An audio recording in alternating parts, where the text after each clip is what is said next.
নমস্কার। আজকে আমরা রান্না করতে চলেছি কচু পাতায় চিংড়ি। তো খুবই সুন্দর একটা রান্না, এটা এখন আপাতত আমাদের সবার মাঝখানে হারিয়ে যাচ্ছে এই কারণে যে এটা রান্না করতে প্রচুর ঝামেলা। তো আমি আজকে আপনাদের সহজ পদ্ধতিতে একদমই সহজভাবে দেখাবো। তো চলুন রান্না করে নিই। প্রথমে এখানে দিয়েছি জিরে, ধনে, সাদা সর্ষে, কালো সর্ষে আর পোস্ত, একটুখানি আদা দিয়েছি, দিয়ে আমি ভালো করে শিলে বেটে নিয়েছি। চেষ্টা করবেন অবশ্যই রান্নাটা যাতে শিলে বেটে মশলাটা রান্না করার, যেহেতু শিলে বাটলে কোনো আমাদের এক্সট্রা জল ভাবটা থাকবে না, সেহেতু আমাদের চিংড়ি মাছটা পাতায় দিতে খুবই সহজ হবে। তো যাদের কাছে শিল নেই তারা মিক্সিতে করতেই পারেন, অল্প জল কম দিয়ে বাটার চেষ্টা করবেন। এবার আমি দিয়ে নিলাম হলুদ দেওয়ার পরে একটু বেশি করে সর্ষের তেল এতে দিতে হবে। সর্ষের তেলটা দিলে বেশ ঝাঁঝালো ভাবটা থাকে, সেই ঝাঁঝালো ভাবে সর্ষের তেলে দুটো মিক্স হয়ে যে ঝাঁঝালো ভাবটা থাকে, সেই ঝাঁঝালো ভাবে কচুটা আর পাতাটা গলা চুলকাবে না। তো আমি আগে পাতাগুলো ভালো করে ধুয়ে নিয়েছিলাম।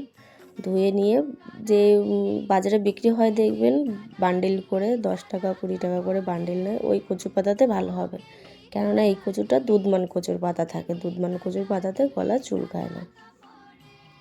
তো আমি এই যে প্রথমে একটা মাছ দিয়ে ভালো করে পাতার উপরে দিয়ে একটু চেরা লঙ্কা দিয়ে দিয়েছি, আর দিয়ে দেবো একটু সর্ষের তেল দিয়ে দিলাম। এবার এটাকে আমি সুন্দর করে মুড়ে নেব। ভালো করে মুড়ে নিয়েছি, এই যে সুন্দর করে মুড়লে আপনাদের সুবিধার্থে আমি আরেকটা দেখিয়ে দিচ্ছি মোড়ানোটা। ভিডিওটা একটু তাড়াতাড়ি টেনে দিলাম, অনেক বড় হয়ে যাচ্ছিল সেই জন্য। তো যাই হোক, আপনারা দেখুন ভালো করে সুন্দর করে মুড়ে এটাকে বেঁধে নেব। এপাশ ওপাশ সুন্দর করে মুড়তে হবে যাতে কোনো লিক না থাকে। লিক থাকলে কিন্তু যে মাছের যে গা ছেড়ে যে জলটা বেরোবে, ওই জলটা কিন্তু বেরিয়ে যাবে। আমাদের খেয়াল রাখতে হবে জলটা যাতে না বেরোয়। এটা একটা খুবই উপকারী খাবার, এখন অনেকেই করতে যায় না ঝামেলার জন্য। তো এটাতে একদমই ঝামেলা হবে না, একদমই ঝামেলাবিহীন রান্না। শুধু মশলাটা করা যা একটু অসুবিধা, মিক্সিতে করে নিলে কোনো অসুবিধাই নেই, মিক্সিতেই করে নেবেন আপনারা। আমার শিল ছিল তাই আমি শিলেই বেটে নিয়েছি।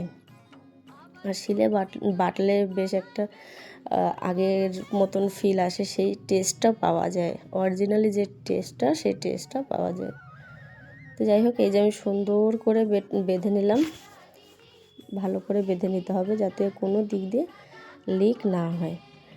এবার দেখে নিন, এই যে সুন্দর করে সব কটা বেঁধে নিয়েছি, আমার 6টা মতন হয়েছে। আমি সব পাতাতে একটা একটা করে মাছ দিয়েছি। এতে বেশি মাছ দিলে দেওয়া যাবে না, একদমই দেওয়া যাবে না, কেননা মাছের থেকে যখন জল ছাড়বে, পাতার থেকে জল ছাড়বে, তখন সব ঘেটে নয়তো নষ্ট হয়ে যাবে।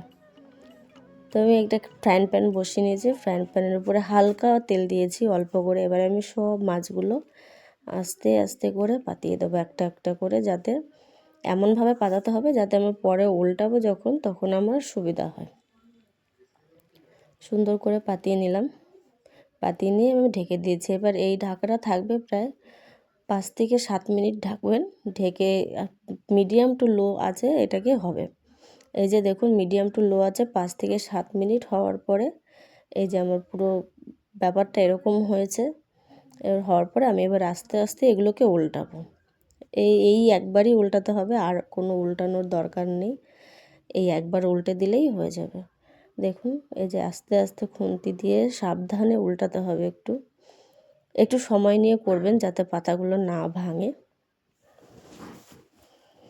কত সুন্দর কালারটা এসছে উল্টো সাইডে। এই পুরো পাতাটাই কিন্তু আপনারা খেতে পারবেন, এর কোনো পাতা ফেলে দিতে হবে না, এর পাতাতে কিন্তু গলা চুলকাবে না। শীতের দিনে খুবই ভালো লাগে, আর শীতের দিনে কচু পাতা একদমই গলা চুলকাবে না। এই যে আমার পুরো রান্নাটা কমপ্লিট, একবার উল্টে দিয়ে আমি আরও 10 মিনিট মতন রেখে দিয়েছিলাম। রেখে দেওয়ার পরে এই যে গরম গরম ভাত আর এই যে কচু পাতা চিংড়ি, দেখুন পাতাগুলো কত সুন্দরভাবে সিদ্ধ হয়ে গেছে, একদম ভাতের সাথে মিশে যাচ্ছে কচুর পাতাগুলো। খুব সুন্দর হয়েছে খেতে, আপনারা একবার বাড়িতে ট্রাই করবেন, অবশ্যই আমাকে জানাবেন ট্রাই করে ভালো লাগলো কি খারাপ লাগলো। আর ভিডিওটিতে প্লিজ একটা লাইক করবেন এবং